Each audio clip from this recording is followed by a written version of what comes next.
மக்களே, இன்றைக்கி காலையில் எழுந்து வாசல் பெருக்கணுங்க.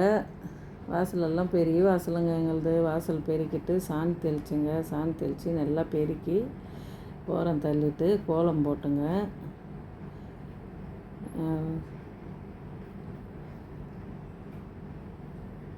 கோலம் போட்டு கோலம் எப்படி இது பாருங்கள், சின்னதாக தான் போடுவோங்க எப்போவுமே.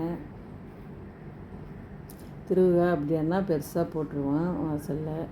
டெய்லி கோலம் வந்து சின்னதாக தான் போடுவோம், ஆனால் அழகாக குட்டியாக போடுவோம். கோலம் எப்படி இருக்குதுன்ட்டு சொல்லுங்கள்.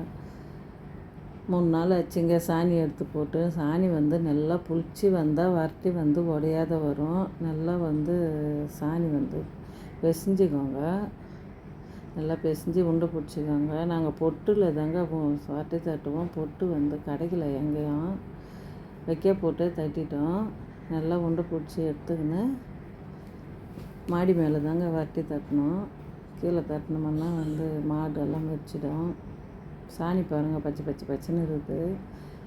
மழை பெஞ்சதுக்கு பச்சை புல் சாப்பிட்டு நல்லா பச்சையாக போட்டிருக்குது சாணி. வரட்டி தட்டிட்டோங்க. தேங்காய் ஒரு 30 இருந்தது. அந்த தேங்காய் வந்து நல்லா வெட்டி, தேங்காய் அன்றைக்கி வந்து காய் போடலான்ட்டு வெட்டிட்டோம். அதை வெட்டி போட்டுட்டு காய் போட்டோம். அடுப்பாண்டை போயிட்டு அடுப்பத்தை வச்சு ஒரு சைடு மாட்டுக்கு கஞ்சி காசணுங்க, ஒரு சைடு உலை போடணும். மாட்டுக்கு வந்து கஞ்சி வைக்கணும். பொட்டு போட்டு காலையில் பொட்டு போட்டு மாட்டுக்கு எடுத்துன்னு வச்சுட்டோம். மாட்டாண்ட வேலை முடிஞ்சது. உலை காஞ்சது. அரிசி போட்டோம். அரிசி போட்டு சாப்பாடு வேகட்டுன்ட்டு அரிசி போட்டு விட்டுட்டோம். திருப்பி மாட்டுக்கு வந்து ரவை வந்து உடச்சின்னு வந்தோம். அதை வந்து அரிசி போட்டு, ரேஷன் அரிசி தாங்க ரவை உடைப்போம். கம்பு ஒரு கொஞ்சம் போட்டு ஒரு ரவை உடச்சின்னு வந்து அதை தான் மாட்டுக்கு கஞ்சி காய்ச்சி வைப்போம். ரசம் தாங்க இன்றைக்கி, அரைச்ச ரசம். அதை அரைச்சி ரசம் வைக்கணுங்க.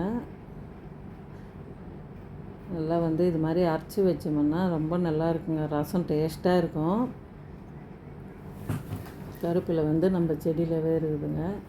கருப்பில் அறுத்துக்கின்னு சாப்பாடு வெந்துடுச்சு, சாப்பாடு வச்சிடலாம். சாப்பாடு வச்சுட்டு கஞ்சி எடுத்து மாட்டுக்கு வந்து அந்த ரவை போட்டுடணும். ரவை போட்டு மாட்டுக்கு வந்து உப்பு போட்டு தாங்க கஞ்சி காசணும். ரசம் தாளிச்சிடணும். ரசம் தாளித்து இது மாதிரி வந்து மிளகாவை நல்லா வந்து கையிலவே வந்து பிசைஞ்சிடணும். சாமான் கொஞ்சம் இருந்தது, சாமான் கழுவிட்டு திருப்பி கஞ்சி இறக்கிட்டோம். கஞ்சி காஞ்சிச்சு. அந்த கறி சொம்பெல்லாம் எடுத்து தொலைக்கிட்டோம்.